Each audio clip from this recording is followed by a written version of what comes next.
अब पटना भी मुंबई, अहमदाबाद और नोएडा की तरह होने वाला है, जहां एक साथ कई कंपनियां आएंगी और यहां फिनटेक कंपनियां और लॉजिस्टिक पार्क बनने वाला है। और ये सब कुछ कैसे बदल कर रख देगा, कैसे पटना अब मुंबई, अहमदाबाद और नोएडा शहर की तरह हो जाएगा जहां एक साथ कई कंपनियां आएंगी। आखिर फिनटेक क्या होता है और लॉजिस्टिक पार्क क्या होते हैं और कैसे ये पूरे पटना की अर्थव्यवस्था को बदलने वाला है और यहां का लाइफ ऑफ स्टैंडर्ड बढ़ने वाला है, रोजगार के मामले में एक बड़ा अचीवमेंट कैसे हो सकता है और इसका बाकायदा जमीन अधिग्रहण करना शुरू हो चुका है।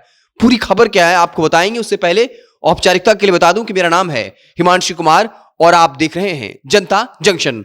सबसे पहले आपको ये बता दूं कि फिनटेक जो है वो फिनटेक कंपनी जो है वो खुलेगी। फिनटेक कंपनी का मतलब होता है जितनी सारी भी फाइनेंस और टेक्नोलॉजी से जुड़ी कंपनियां होती हैं, चाहे वो डिजिटल पेमेंट हो या फिर आईटी सेक्टर हो, उस तरह की तमाम फैक्ट्रियां एक जगह पर ही, मतलब एक ही जगह। जैसे कि बता दें कि फिनटेक कंपनी के लिए 242 एकड़ जमीन जो है वो अधिग्रहित करना है। मतलब 242 एकड़ में सिर्फ ये जमीनें जो हैं उन कंपनियों को एक ही जगह दी जाएंगी। इसके अलावा 105 एकड़ में लॉजिस्टिक पार्क होगा। जैसे अगर कंपनियां खुलेंगी तो माल को ले आने में दिक्कतें ना हो, उस एरिया में किस तरीके से बड़े वाहनों का प्रवेश नहीं होने देना है, तो उसे लॉजिस्टिक पार्क कहते हैं। कि माल को उस जगह से जहां माल पहुंचाना है और लाना है उसके लिए 105 एकड़ लॉजिस्टिक पार्क का निर्माण होगा।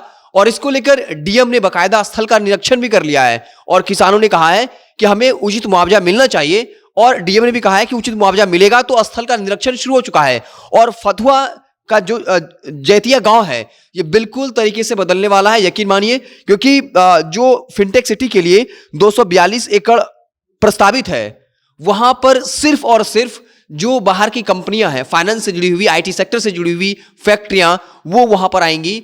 और इससे कहीं ना कहीं बिहार के कई ऐसे प्रोफेशनल्स जो अच्छी खासी सैलरी कमाते हैं लेकिन उनको बिहार से बाहर जाना पड़ता है, उनको बिहार से बाहर नहीं जाना पड़ेगा। फिनटेक कंपनी के साथ साथ ये जरूरी होता है कि लॉजिस्टिक पार्क भी होना चाहिए ताकि माल को ले जाने और ले आने में दिक्कतें ना हो। और इसके लिए 105 एकड़ लॉजिस्टिक पार्क के लिए जमीन जो है वो प्रस्तावित हो चुका है और बाकायदा जमीन का अधिग्रहण जो है वो शुरू हो चुका है। आपको बता दें कि इसमें आईटी जो फिनटेक सिटी है वहां कौन कौन सी कंपनियां होती हैं, तो इसमें देख लीजिए आईटी कंपनियां होती हैं, फाइनेंस, मैनेजमेंट, टेक्निकल सेक्टर की कंपनियां होती हैं। इसके अलावा लॉजिस्टिक पार्क में ट्रांसपोर्टेशन, मतलब जो गाड़ियां आती जाती हैं, जहां एक जगह माल इकट्ठा होता है उसके लिए जो है वो गोदाम होता है। और इसके अलावा सप्लाई चेन मैनेजमेंट, मतलब माल का आना और जाना, ये लॉजिस्टिक जो पार्क बनेगा वहां से ये सारी चीजें होंगी। जहां भी बड़ी बड़ी कंपनियां बनती हैं, जहां आप देखते हैं बड़े शहरों में कि एक ही जगह सैकड़ों कंपनियां होती हैं, वहां पर जानबूझ के ऐसे शहर बसाए गए हैं। अब उसी तरीके से फतुहा में फिनटेक सिटी के लिए जहां कंपनियां होंगी वहां 242 एकड़ जमीन जो है प्रस्तावित हो चुका है। 242 एकड़ सिर्फ कंपनियों के लिए ही रहेगा, कंपनियां वहां अपनी कंपनी लगाएगी। इसके अलावा 105 एकड़ में लॉजिस्टिक पार्क होगा जहां वेयर हाउस होगा, ट्रांसपोर्टेशन वाली गाड़ियां होंगी और कैसे माल उस जगह पर आए और वहां से अलग जगह जाए, इसके लिए पूरी व्यवस्था होगी। तो पटना वाकई में बदलने वाला है, बिहार बदलने वाला है, क्योंकि जब इतने एकड़ जमीन अधिग्रहित होंगे और बाकायदा डीएम ने उस जगह पर पहुंचकर स्थल का निरीक्षण कर लिया है और जल्द ही जिनकी जमीन है उनको उचित मुआवजा देकर वहां पर काम शुरू होगा।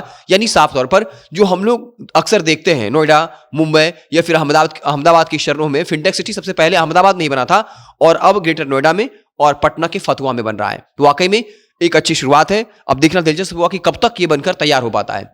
आपको क्या कुछ लगता है, क्या वाकई में फतुहा में ऐसा कुछ हो पाएगा, जबकि डीएम खुद जमीन पर पहुंच चुके हैं और स्थल का निरीक्षण कर रहे हैं?